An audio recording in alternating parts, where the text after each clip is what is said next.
Welcome to the Box Score Sports Podcast.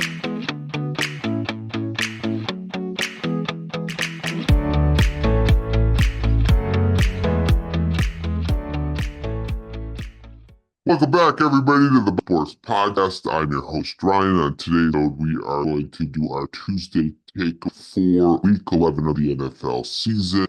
Before I begin to do it, I'm going to try 10 minutes or less. Let me know in the comment below what your biggest takeaway was for you in Week 11. If you do, I'm going to try to read it tonight. We're going to podcast. We recap the entire week. Great, good, badly, and we'll leave room for comments from you guys. If you comment down below, subscribe to the channel and like the video. Let's get into our Tuesday takeaway for Week 11. Let's start with the game where the Philadelphia Eagles beat the Washingtoners 46-18. Big takeaway here is that the game was a lot closer than the score. I guess score actually indicated it was close. I think the Commanders had a lead going into the first, and then the Philadelphia Eagles and Saquon kind of just control the game, and a huge risk, a big run. Saquon Barkley carries 146 yards to touch a total of 109 yards in that game for Barkley.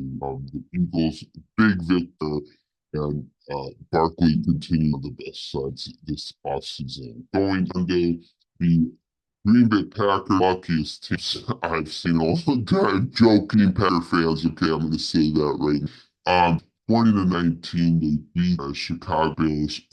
Christian Watts, big takeaway, 4 receptions, 150 yards, and big reception that he had to dive to the ground and it almost hit the ground. He grabbed it and then he got up and ran. Christian Watson to have a big game, and then on the block field goal. That's the second game in the last 2 weeks that blocked field goal determined the game. When Chicago was going to win, they beat themselves a foot a little bit there. And Caleb Williams a little better this so that's a good sign for the Bears. The Detroit Lions dominate the Jaguars 52-6.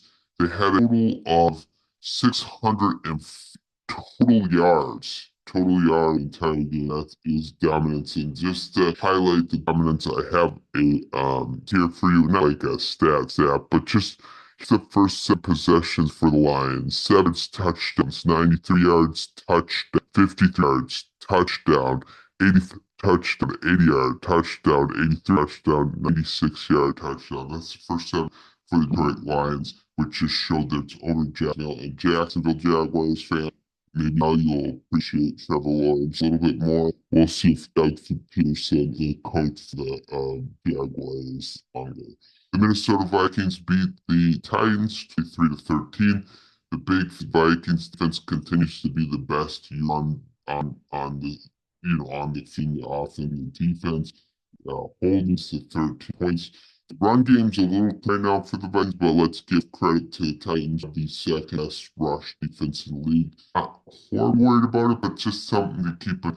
But as long as the defense plays the way it has been the last couple weeks, the Vikings always have an opportunity to win games. Miami Dolphins beat Las Vegas Raiders 34-9. Tua is the engine of that offense. 28 of 36 to 88-yard passing and 3 touchdowns. It looks better with him on the field. That is clearly designed for him as a Dolphin fan to do this, but it became more and more the longer Tua was out. I do want to give a quick shout out to Brock Purdy, 2 receptions, 126 yards and touchdown. He is going to be the best tight end in this league next years. The LA Rams with page 28-22 staff. As long as Puka and Kupp healthy, both of them were over 100 yards in this game, I think this team is going to have an opportunity to playoffs. Stafford, 294 yards and 4 touchdowns. So offense can get this team to lead this team to 10 wins this season. So they can continue to stay healthy. That's him for LA Rams. And the Patriots go Drake May. He continues to be. If you're a Patriots fan, fans to be happy with that pickup. And we're going to get to a couple other quarterbacks that drafted this year. The quarterback class for this past year looks good. The New Orleans Saints beat the Cleveland Browns 35. I mean, real quick, Judy had an appearance. I kind of liked him. So I'm kind of hoping the resurgence, 6 receptions, 140 and a TD. But really, Taysom Hill is takeaway from this game. He continues to be a Swiss Army knife player that nobody can figure out. He had a total of 188 yards and 3 touchdowns for the Saints, helping them get that win. Pittsburgh Steelers beat the Baltimore Ravens, probably the most important game played this weekend, where the Steelers beat division rival 18-6, and it was all about the lead. That is why I actually picked the Steelers. You can go check the video. I picked them to beat the Ravens. For some reason, Steelers defense has this number in certain ways, although there was a couple of drops by the Ravens. Wilson, here's an interesting stat. Russell Wilson, 4.4 QBR. He had that huge interception, and yet the defense feelers played awesome. So they were the reason in that game. So the Steelers are a team I don't think they're going to see in the playoffs, especially now that they have home advantage. Well, right, that change. I'm not saying they clinched, they would have home field advantage if started today. The Denver Broncos, this is one of them I seen. I think not that they won, just the way that they won. They beat the Atlanta Falcons 8-6. Bo Nix, young quarterback we were just talking about.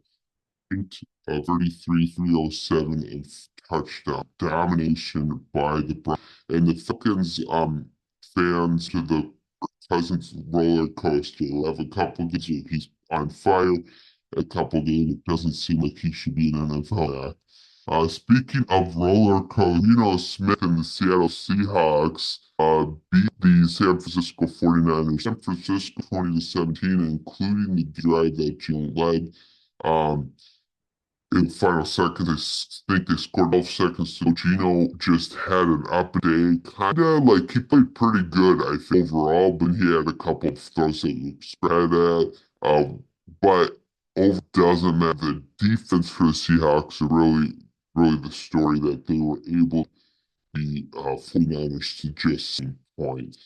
The Buffalo Bills, the Kansas City Chiefs 30-21, and the big takeaway was the Josh Allen 2 call. That was a big call. Now, I text my friend Avery Buffalo.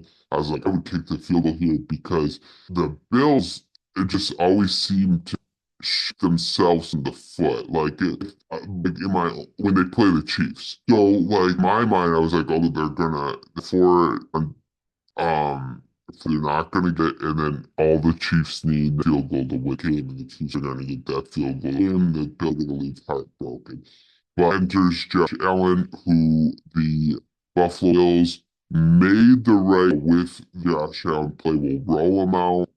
4th and 2, he will either pass for the first. This guy is going to run for the first down. Just run for the first down. He ran for the touchdown, and the game out of reach. So good for the Josh Allen. Beat the undefeated Chiefs. The Indianapolis Colts beat the New York Jets 28-27. Richardson kind of outplayed Aaron Rodgers. If you look at his stat bad, but his CBR is, so it's like 37 or something like that. So I don't know. The Jets are done for this year. I don't know what Rodgers is moving forward. He says he wants to continue to play for.